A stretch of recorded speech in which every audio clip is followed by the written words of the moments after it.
네, 여러분, 안녕하세요. 월요 성경대학 창세기반에 오신 학생님들을 환영합니다. 네, 오늘은 창세기 14장 17절에서 24절에 관해 공부하려고 하는데요. 먼저 양해의 말씀을 드릴 게 있습니다. 오늘 본문에서 세 가지 주제를 다루려고 했거든요. 그런데 첫 번째 주제를 준비하다 보니까 중요하게 꼭 짚고 넘어가야 할 내용도 많고 또 이해를 좀 돕기 위해서 쉽게 설명하다 보니까 분량이 좀 많아졌습니다. 그래서 이번 한 번 강의로 도저히 이 세 가지 주제를 모두 끝낼 수가 없어서 어쩔 수 없이 강의를 둘로 나누어서 나머지 두 개의 주제는 다음 시간으로 미루려고 합니다. 양해해 주시기 바랍니다. 네, 우리 기도하고 시작하도록 하겠습니다. 하나님 감사합니다. 저희가 생명의 말씀, 이 귀한 말씀을 감히 연구할 수 있게 여건을 허락하여 주시고 또 저희와 함께 하심으로써 말씀에 더욱더 녹아지게 인도하여 주심을 감사합니다. 저희가 말씀을 공부할 때 머리만 굵어지지 말게 하시고 주님을 알아가면 알아갈수록 그 알미 저희 삶에서 생명으로 드러나는 역사가 있게 하여 주시옵소서. 오늘 또 아브라함의 삶을 통하여서 저희에게 어떤 가르침을 주실지 저희는 흥분되고 기다려집니다. 주님, 시종을 주님께 맡겨드리오니 함께 하여 인도하여 주시옵소서. 예수님 이름으로 기도드렸습니다. 아멘.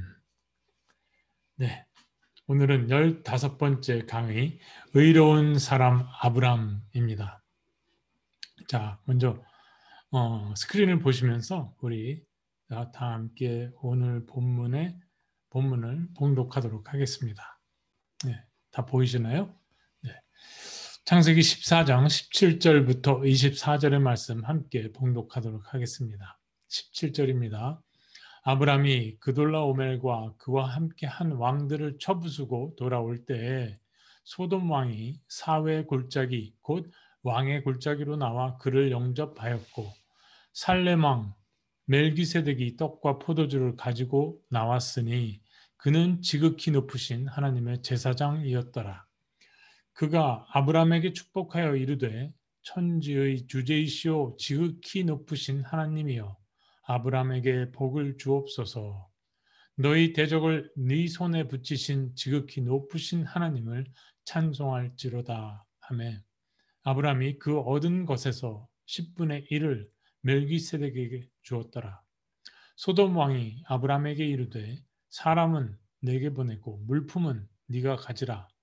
아브람이 소돔 왕에게 이르되 천지의 주제이시오 지극히 높으신 하나님 여호와께 내가 손을 들어 맹세하노니 네 말이 내가 아브람으로 치부하게 하였다 할까 하여 내게 속한 것은 실 한 오락이나 들매끈 한 가닥도 내가 가지지 아니하리라. 오직 젊은이들이 먹은 것과 나와 동행한 아넬과 에스골과 마므렛의 분깃을 제할지니 그들이 그 분깃을 가질 것이니라. 아멘. 우리는 본문의 배경이 되는 소위 그 엘람 중심의 동방연합군과 소돔과 고모라 중심의 서방연합군과의 전쟁 이야기를 잘 알고 있습니다. 자, 지금까지 이야기에서 중요한 부분만 기억해 더듬어 보겠습니다. 엘람의 그돌라 오멜은 조공을 바치지 않기로 반기를 든 사회지역 도시국가들 진압하기 위해서 동방연합군을 결성하고 북쪽에서부터 왕의 길을 따라 남하하며 요단강 사해지역의 반란 세력을 진압하지요. 여기에 사해 북은 5개 도시국가들은 서방연합군을 결성해서 시딤 골짜기에서 시딤 골짜기 보이시죠? 시딤 골짜기에서 일전을 기다립니다. 그러나 절대적으로 열세였던 탓에 서방연합군은 동방연합군에 제대로 겨루어보지도 못하고 뿔뿔이 흩어져 도망치고 말았습니다. 시딤 골짜기에서 대승을 거둔 동방연합군은 곧바로 5개 도시 가운데 가장 번화한 소돔으로 진군해서 여자들과 주민들을 포로로 붙잡고 재물을 약탈해 갑니다. 소돔에서 헤브론 지역으로 도망친 난민에게서 형제와 같은 조카 롯이 붙잡혀갔다는 소식을 들은 이 히브리 사람 아브람은 자신의 집에서 태어나고 자라고 훈련받은 젊은 히브리 용사들과 또 자신과 동맹 관계에 있었던 가나안 부족들의 용사들을 통솔해서 엘람 그돌라오멜 왕의 동방연합군을 저 위에 보이는 단 지역까지 쫓아가서 호바에서 경계가 소홀해진 야밤을 틈타 섬멸하고 포로로 붙잡혀가던 롯을 포함한 사람들과 재물들을 모두 되찾아 돌아옵니다. 여기까지가 14장 전반부의 줄거리입니다. 오늘 본문의 줄거리는 이렇습니다. 아브람이 엘람의 그돌라오멜을 쳐부수고 사회 골짜기에 이르렀을 때 살렘 왕 멜기세덱이 떡과 포도주를 갖고 나와서 하나님의 이름으로 아브람을 축복하고 이 승리를 이끄신 하나님을 찬송합니다. 이에 아브람은 전승물의 10분의 1을 멜기세덱에게 줍니다. 소돔 왕도 아브람을 영접했는데 소돔의 주민들과 재물들을 되찾아 준 것에 대한 감사의 표시로 백성들만 돌려달라고 하고 재물들을 모두 가지라고 그렇게 아브람에게 말합니다. 그러나 아브람은 자신이 한 일이 사리사욕을 채우거나 보상받기를 바라고 한 행동이 아님을 분명히 하는데 털끝 하나 취하지 않겠노라며 여호와 하나님 앞에 맹세를 하지요. 다만 자신을 믿고 목숨을 걸고 싸워준 히브리 용사들과 동맹 가나안 부족들의 용사들의 그 분깃만을 챙겨줄 것을 부탁합니다. 여기까지가 오늘 본문의 줄거리입니다.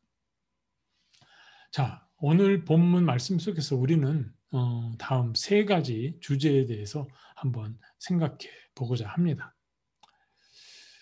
첫째, 의란 무엇인가입니다. 멜기세덱의 축복을 받은 아브라함의 의로운 모습을 통해서 우리 그리스도인이 추구해야 하는 이 의가 무엇인가, 또 의로운 리더의 모습은 어떤 것인지에 대해서 생각해 보고 싶습니다. 두 번째는 멜기세덱은 누구인가입니다. 돌연히 나타난 살렘 왕 멜기세덱이 성경 전체를 통해서 어떻게 해석되고 있는가를 살펴보려고 합니다. 세 번째는 이 시대 기독교 교회가 걸어가야 할 길입니다. 교회가 멜기세덱의 계보를 따를 때 어떻게 해야 하는지 그것을 생각해 보고자 합니다. 자, 앞에서 말씀드린 것처럼 오늘 강의는 첫 번째 주제로 의란 무엇인가에 관한 내용입니다.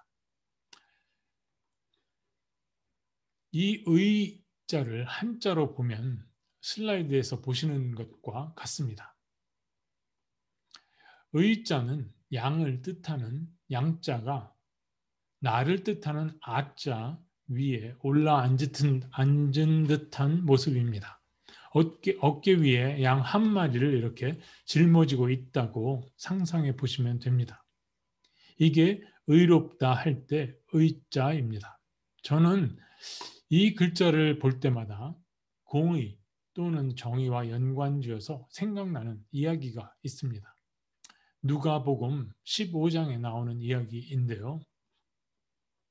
양 100마리가 있었는데 한 마리가 보이지 않았습니다.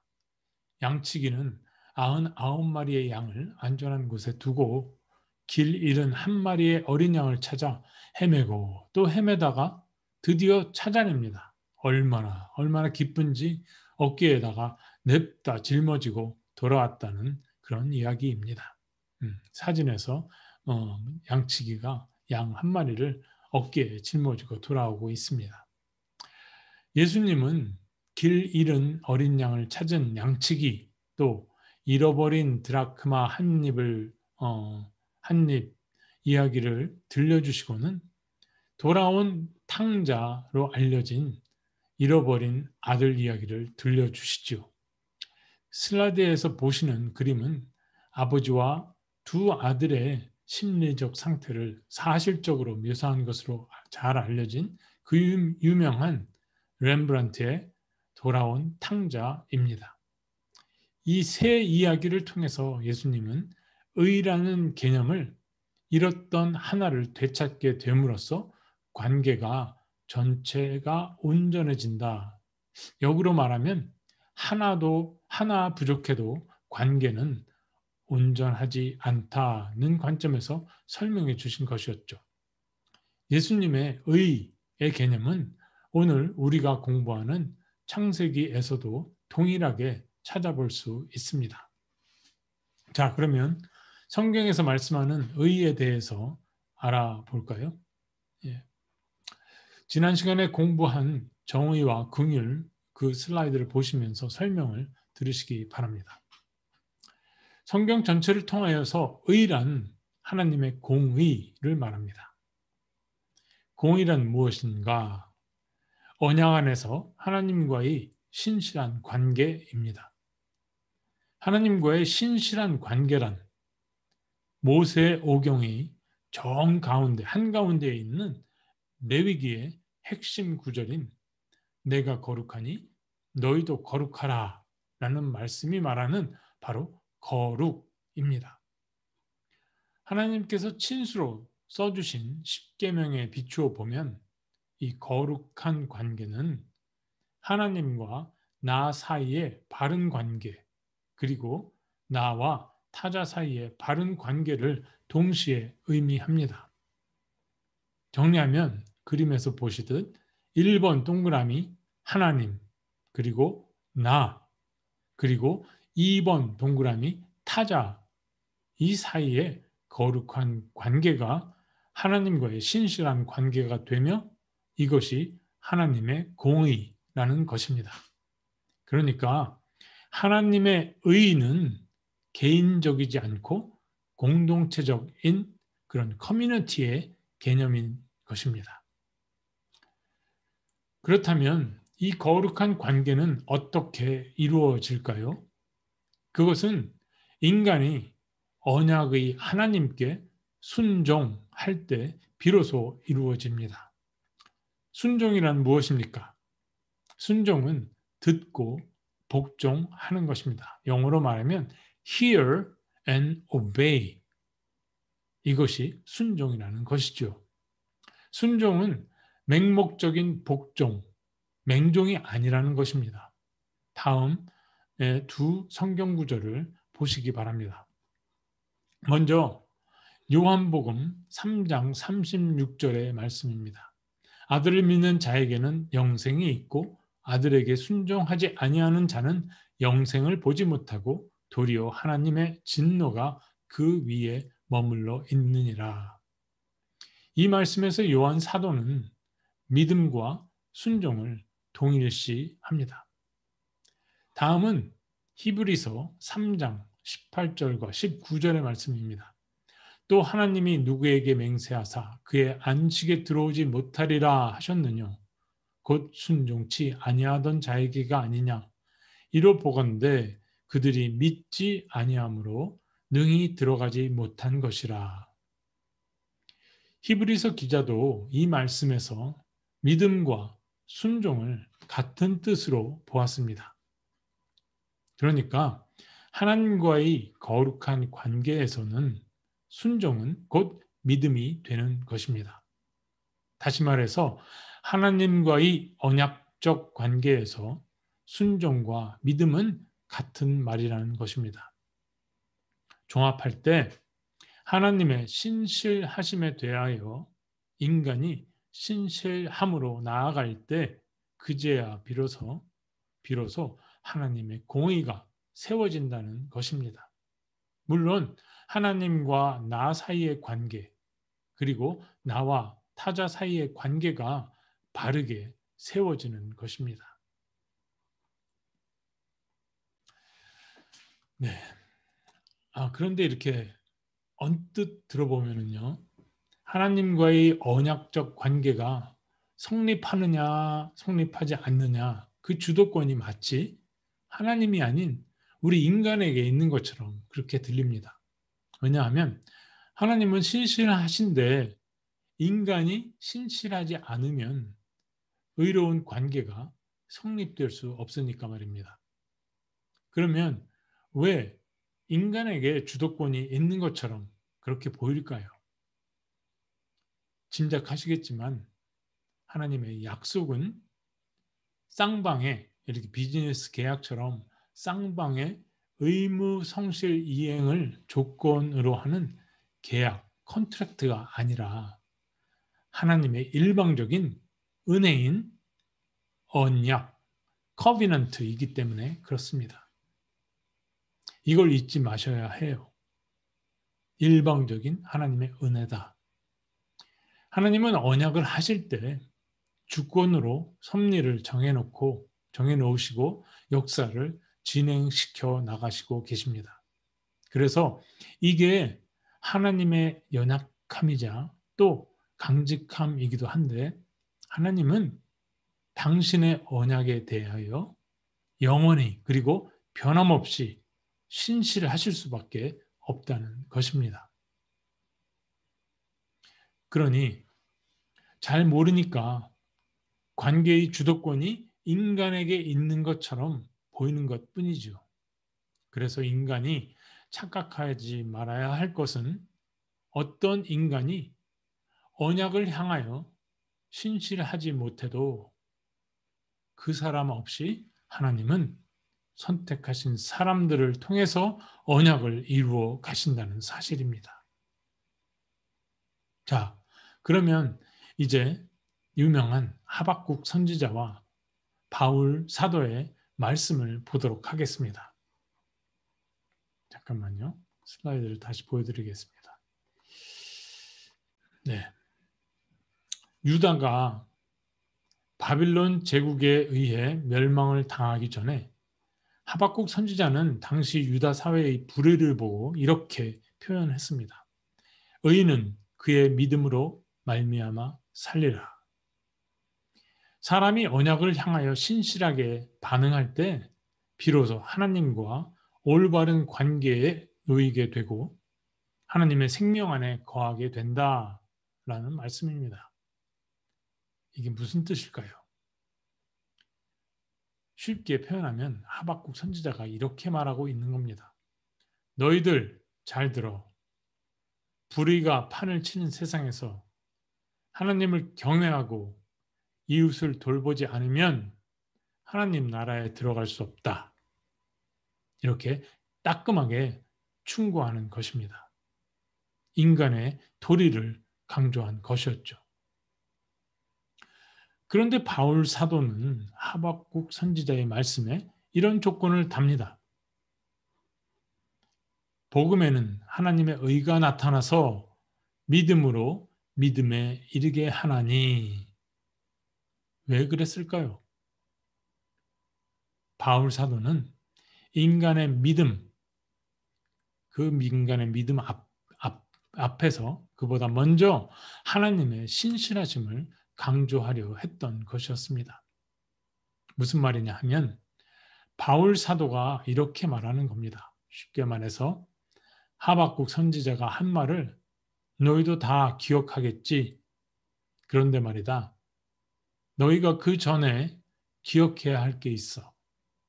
너희가 아무리 믿음이 있다고 해도 하나님께서 신실하지 않으시면 모두 꽝이라는 거야. 오직 믿음으로 산다? 그 말은 맞는 말이지만 그 전에 언약을 향한 하나님의 신실하심이 전제되어 있음을 잊지 말아야 해. 언약을 향한 하나님의 신실하심이 곧 하나님의 믿음이라는 거지. 그래서 하나님이 신실하시기 때문에 인간이 순종하고 믿을 수 있다는 거야. 하나님의 믿음이 있기에 인간의 믿음도 있을 수 있다는 거지. 이게 믿음으로 믿음에 이르게 된다는 말의 뜻이야. 알겠나?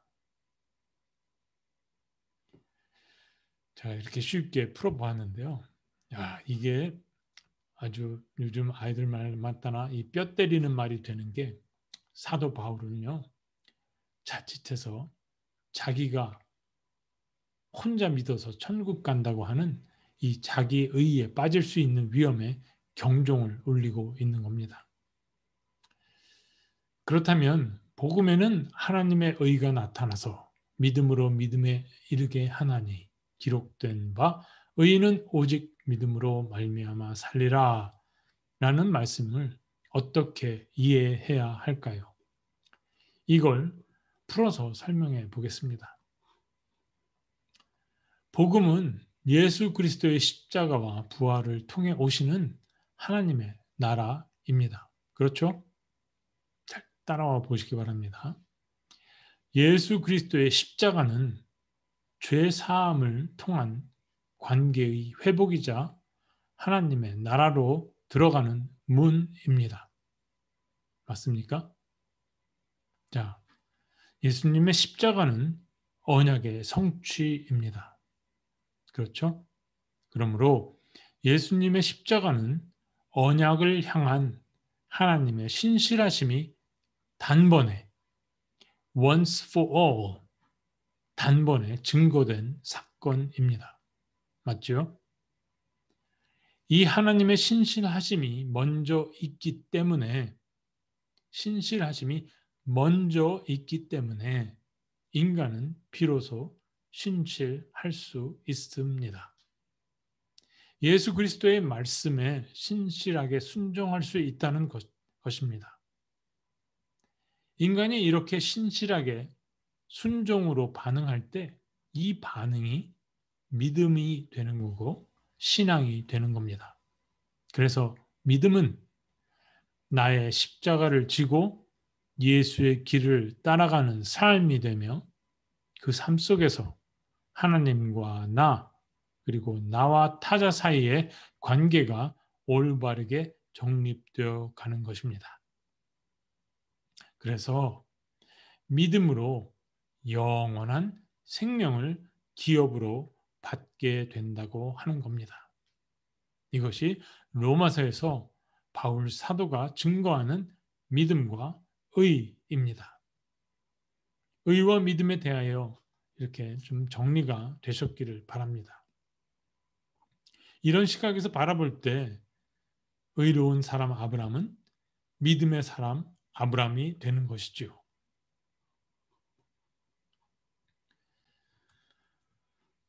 자, 14장에서 나타난 아브람의 삶 속에서 어떤 모습이 의로운가 한번 찾아보겠습니다. 한번 찾아보겠습니다. 제가 4가지만 한번 들어보겠습니다. 잠깐만요. 네. 하나는 첫 번째는 아브람이 전쟁에 뛰어든 동기입니다. 정벌 전쟁을 일으킨 엘람의 그돌라오멜의 동기와 비교해 볼 때 그돌라오멜은 자신의 야망과 욕심 때문에 전쟁을 벌였습니다. 여기서 전쟁이란 이미 말씀에서 보셨듯이 무고한 사람들의 생명을 살상하고 노예로 포획했으며 사회적으로 무시받던 소외층이었던 부녀자들을 농락했고 그들의 집과 가정과 재산을 파괴시킨 폭력을 말합니다. 그돌라오멜과 그의 동맹들이 이러한 폭력적인 만행은 자신들만의 정치적인 목적을 이루기 위한 불의한 행위였다는 것입니다.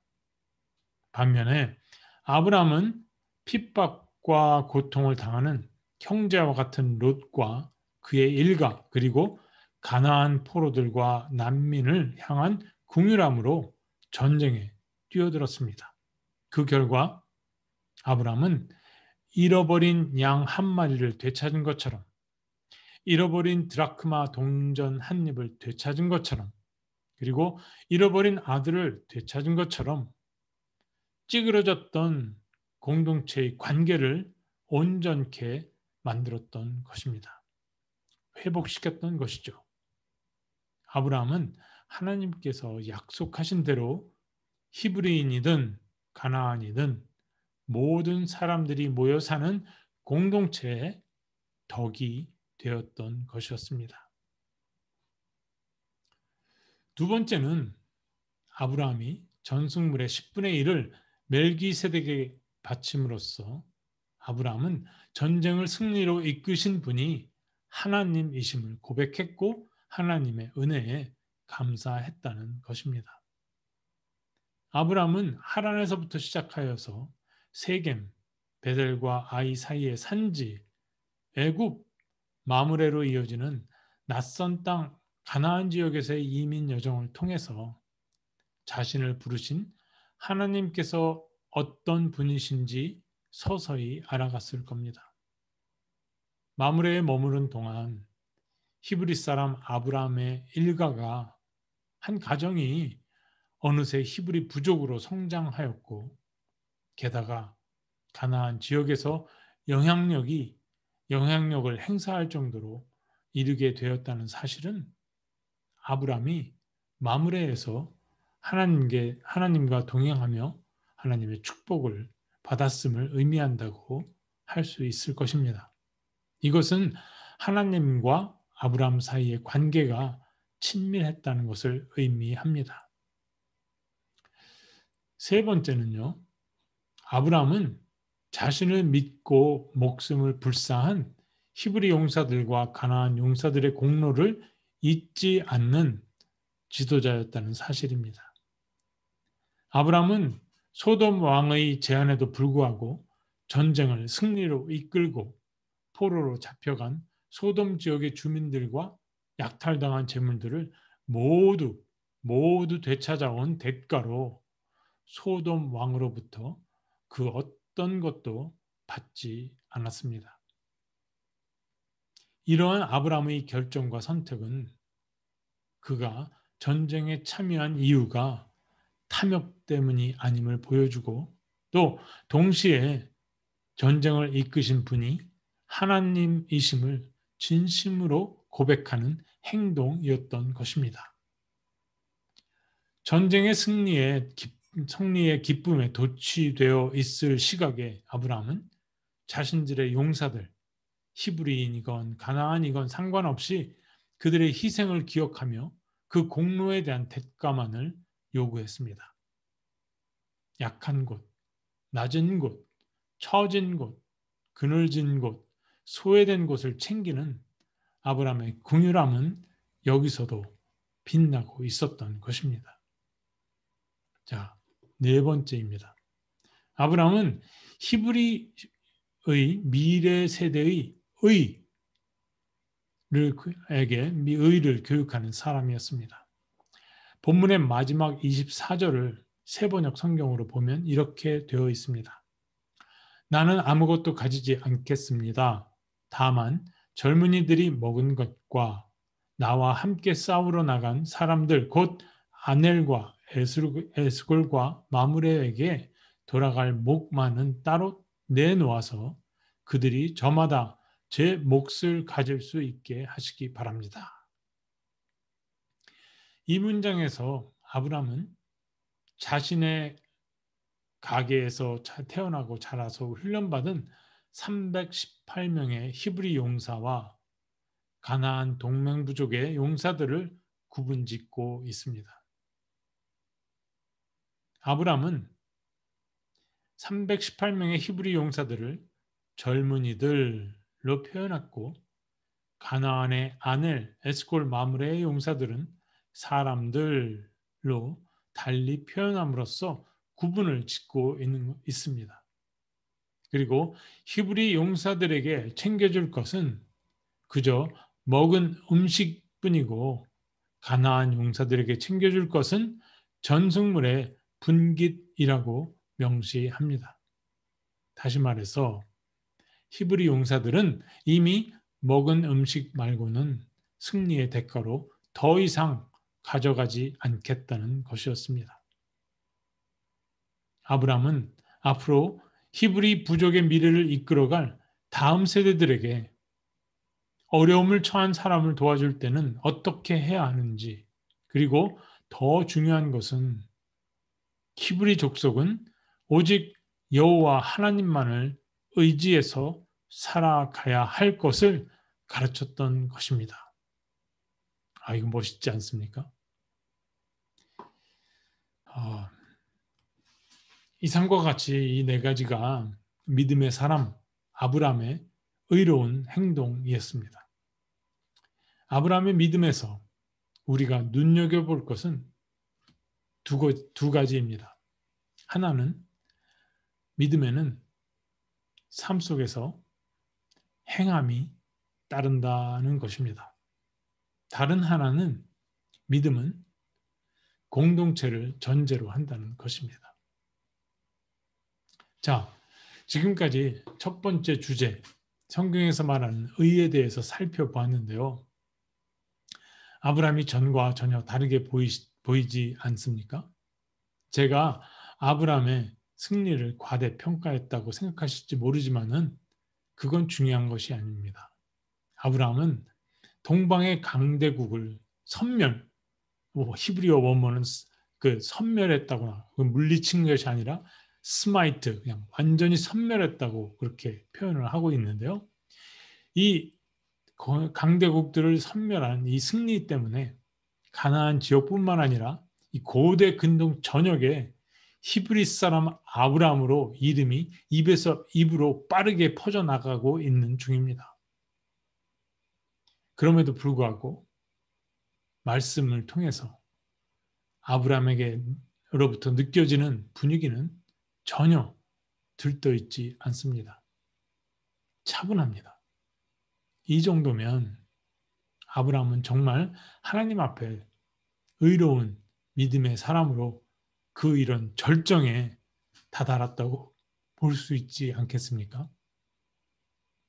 그런데요, 그게 아닙니다. 이제부터 시작이랍니다. 하나님은 지금부터 아브라함의 믿음을 만져가기 시작하실 겁니다.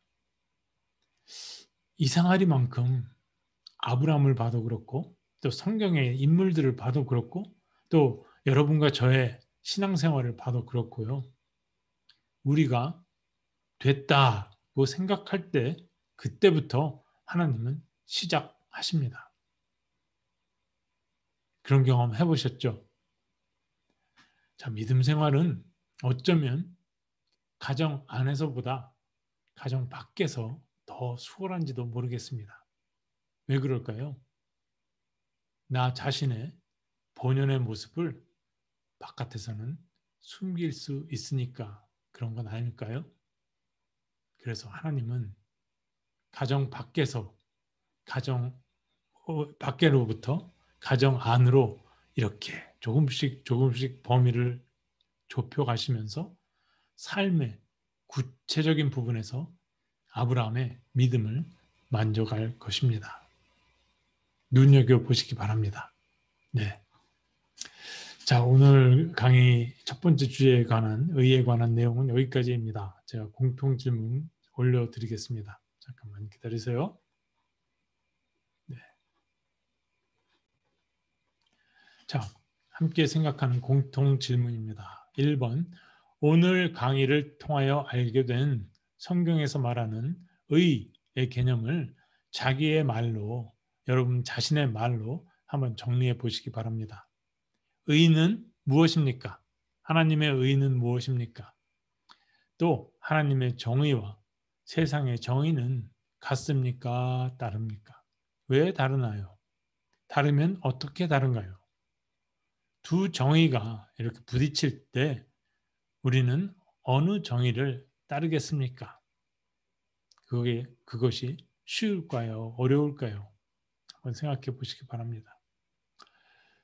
두 번째는 누가복음 15장에 나오는 잃어버린 양, 잃어버린 드라크마, 잃어버린 아들, 이 새 이야기를 읽으신 후에 예수님이 이 우화를 통해서 우리에게 무엇을 깨우쳐 주시려 했는지 한번 나눠 보시기 바랍니다. 포인트가 뭔지. 세 번째, 팬데믹의 위기 가운데 어떤 사람들은 마스크를 쓰라는 정책은 개인의 자유를 침범하는 거라며 마스크 쓰기를 거부했습니다. 여러분이 지금 오늘 예배위원인데 마침 그런 주장을 하는 사람이 마스크를 쓰지 않고 예배에 참석하려고 합니다. 안내위원으로서 어떻게 하시겠습니까? 어떤 말씀으로 그 사람에게 권면을 하거나 아니면 충고를 하시겠습니까? 네, 한번 생각해 보시기 바랍니다.